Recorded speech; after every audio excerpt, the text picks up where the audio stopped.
একটা মানুষের মৃত্যুর চাইতে এইভাবে অপমানের দায় স্বীকার করে পালিয়ে যাওয়া আরো নিকৃষ্ট। এদের রাজনৈতিক মৃত্যু হয়েছে। আমরা ধারণা করেছিলাম তারা সবক নেবেন আর তারা এই দেশকে জ্বালা যন্ত্রণা দিবেন না, কিন্তু কয়লা দইলে যে ময়লা যায়, এটা সাবান দিয়ে দইলে যে আরো কালো হয়, কুচকুচে কালো।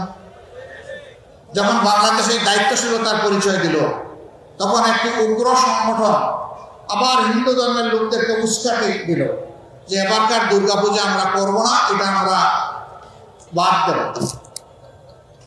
কেন করবো না? যে এই দেশে আমাদের উপরে আঘাত করা হচ্ছে, আমাদের মা বোনদের ইজ্জত লুণ্ঠন করা হচ্ছে, আমাদেরকে খুন করা হচ্ছে, ঘর বাড়ি পুড়িয়ে দেওয়া হচ্ছে। এবারও দায়িত্বশীল হিন্দু সমাজের লোকেরা তারা জানিয়ে দিলেন তোমাদের এই সমস্ত কথা মিথ্যা এবং আমরা তোমাদের টাকা সাড়া দেব না। তারা সেপ্টেম্বরের 4 তারিখ ঢাকায় লক্ষ লোকের সমাবেশ করে এইভাবে বিশৃঙ্খলা সৃষ্টি করতে চেয়েছিলেন।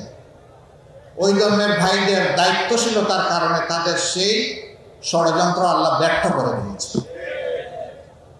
জাতি জাগ্রত আছে। প্রত্যেকটি ঘটনার পর আমাদের দেশের মানুষ, বিশেষ করে যুব সমাজ জানান দিচ্ছে যে আমরা আমাদের দেশকে ভালোবাসি এবং আমরা দেশের শান্তি শৃঙ্খলা, স্বাধীনতা, সার্বভৌমত্ব রক্ষায় আমরা প্রতিশ্রুতিবদ্ধ, আমরা অক্ষম। আপনারা দেখেছেন এই অতি সম্প্রতি ইসকনের ঘটনা ঘটার পরে আমাদের বর্তমান অন্তর্বর্তীকালীন সরকারের প্রধান উপদেষ্টা দাওয়াত দিয়েছিলেন সব ধরনের সংগঠন, ডান বাম ইসলামী মধ্যম সবাই।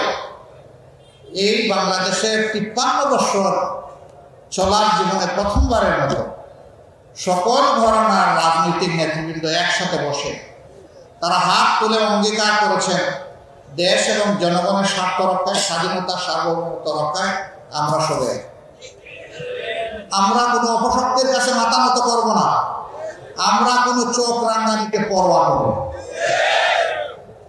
এই আওয়াজ, এই মেসেজ দেশের জনগণকে আরো ঐক্যবদ্ধ করেছে, আরো শক্তি জুগিয়েছে এবং বিশ্ববাসীকে বার্তা দিয়েছে যে বাংলাদেশের বিরুদ্ধে ঘরে বাইরে কোনো ষড়যন্ত্র আর সফল হবে না। পরের দিন সকল ধর্মের যারা গুরুত্বপূর্ণ ব্যক্তি, ধর্মীয় অভিভাবকদেরকে নিয়ে আবার প্রধান উপদেষ্টা বসেছে।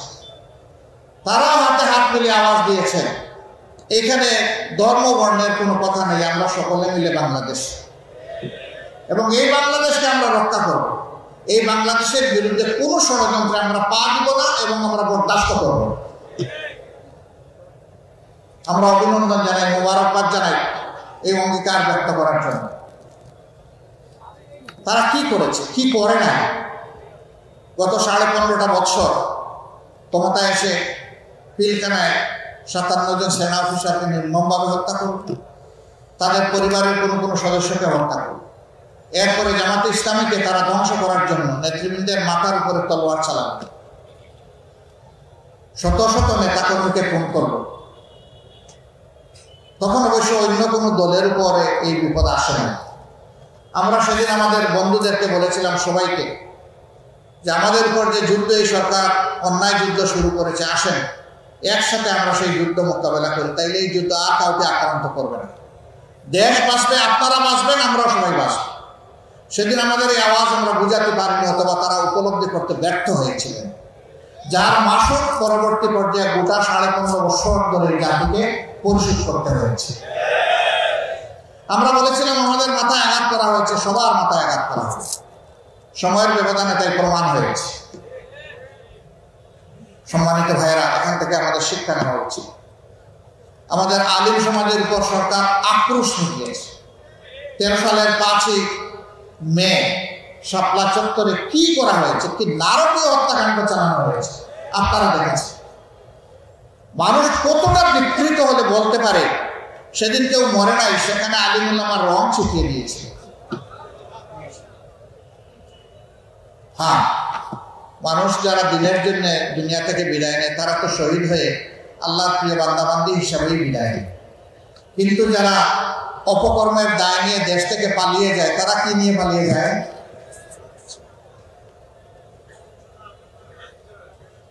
একটা মানুষের মৃত্যুর চাইতে এইভাবে অপমানের দায় স্বীকার করে পালিয়ে যাওয়া আরো নিকৃষ্ট। এদের রাজনৈতিক মৃত্যু হয়েছে। আমরা ধারণা করেছিলাম তারা সবক নেবেন আর তারা এই দেশকে জ্বালা যন্ত্রণা দিবেন না, কিন্তু কয়লা দইলে যে ময়লা যায়, এটা সাবান দিয়ে দইলে যে আরো কালো হয়, কুচকুচে কালো। আমরা সাবান সার্ফ এক্সেল দিয়ে ধুইতেছি আর ওরা শুধু কালো হচ্ছে। ওরা নিজেরা শান্তিতে নাই, বাংলাদেশকেও শান্তিতে থাকতে দিবে না। আমার সম্মানিত ভাইয়েরা, এতটুকুতে যাদের শিক্ষা হবে না তাদের শিক্ষা কবে হবে আল্লাহ ভালো জানেন। দেশে বিদেশে অনেকে জিজ্ঞেস করে আগামী নির্বাচনে তারা কি নির্বাচনে আসবে। আমি বলি দেশকেই যারা সম্মান করে না তারা কার কাছে এসে নির্বাচনে ভোট দাবি করবে। যারা জনগণের কেনা টাকায় অস্ত্র এবং গুলি জনগণের বুকের উপর চাপিয়ে দিয়ে ক্ষমতায় থাকার জন্য তারা কার কাছে ভোট চাইবে।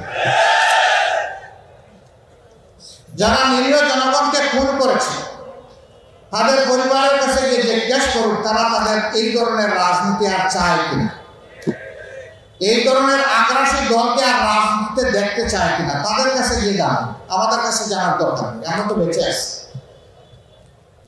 পঙ্গুত্বের কষ্ট নিয়ে যারা বেঁচে আছে, হাসপাতালের বেডে অবস্থায় যারা প্যারালাইজড হয়ে পড়ে আছে, তাদের কাছে গিয়ে জিজ্ঞেস করুন তারা কি চায়। এখন তো বাংলাদেশের মানুষ শান্তিতে আছে, কিন্তু এই শান্তিকে বিঘ্নিত করার জন্য দফায় দফায় চেষ্টা করা হচ্ছে।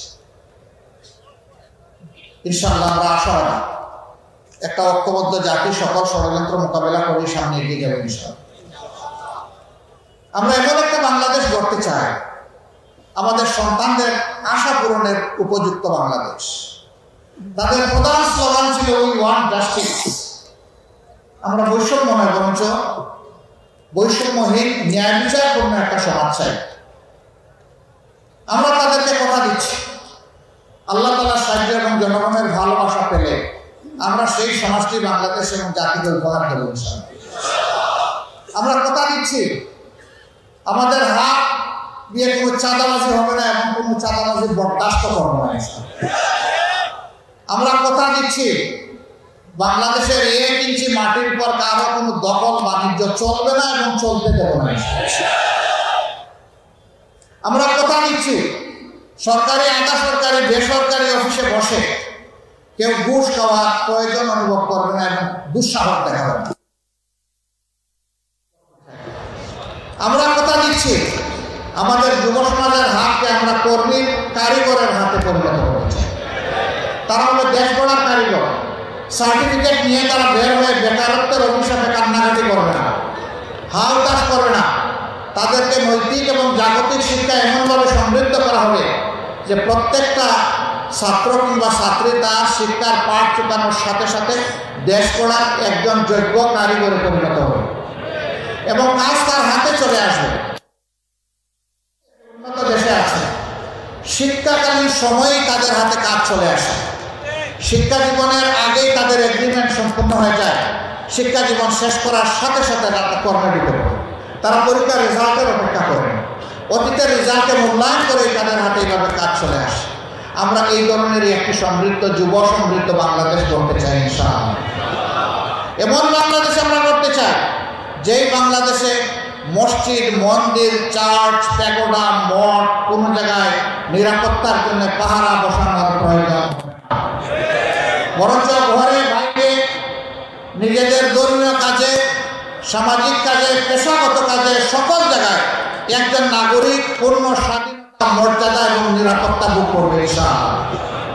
এই ক্ষেত্রে নারী পুরুষকে সমান মর্যাদা এবং নিরাপত্তা দেওয়া হবে।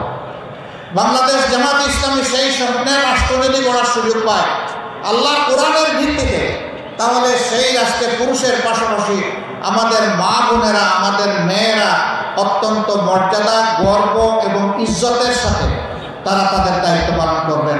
তারা পাবেন পূর্ণ নিরাপত্তা।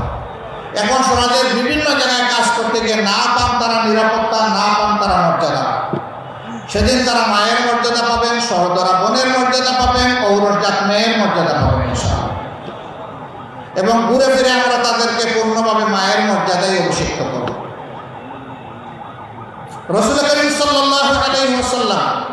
সবচেয়ে ঝুঁকিপূর্ণ কাজ যুদ্ধের ময়দানে মহিলাদেরকে সম্পৃক্ত করেছেন, সুযোগ দিয়েছে।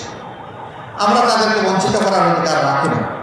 তারা তাদের যোগ্যতা দক্ষতা অনুযায়ী তারা রাষ্ট্রের কাজে অবদান রাখে। এই রাষ্ট্রে শুধু মুসলমানরা বসবাস করে না, অন্যান্য ধর্মের লোকেরাও বসবাস করে। আমাদেরকে যিনি পয়দা করেছেন তিনিই তাদেরকে পয়দা করেছেন। সুতরাং সেই আল্লাহর দৃষ্টিতে মানুষ হিসাবে তাদের যত নাগরিক অধিকার আছে পূর্ণ অধিকার তারা ভোগ করবে ইনশাআল্লাহ। সেখানে ধর্মের কারণে কোনো মানুষ তার যোগ্য ভূমিকা পালন থেকে বঞ্চিত হবে না। তবে দুঃখের বিষয়, গত 15.5 বছর তার একটু দাঁড়িয়ে আছে, কে তার পেশাগত দায়িত্ব পালনের সময় নামাজে যায়, তাকে চরমভাবে অপদস্থ, কুণ্ঠাসা এবং তার অধিকার থেকে তাকে বঞ্চিত করা হয়েছে। এই অপকর্ম আর বাংলাদেশে চলতে দেওয়া হবে না ইনশাআল্লাহ। এখানে একটা ফ্ল্যাগ দেখছি, এটা নামান্ত ফ্ল্যাগ শুধু জামাতে ইসলামের লোকসংবলিত ফ্ল্যাগ এবং বাংলাদেশের ফ্ল্যাগ উঠবে ভাই, অন্য কোনো ফ্ল্যাগ এখানে উঠাবে না।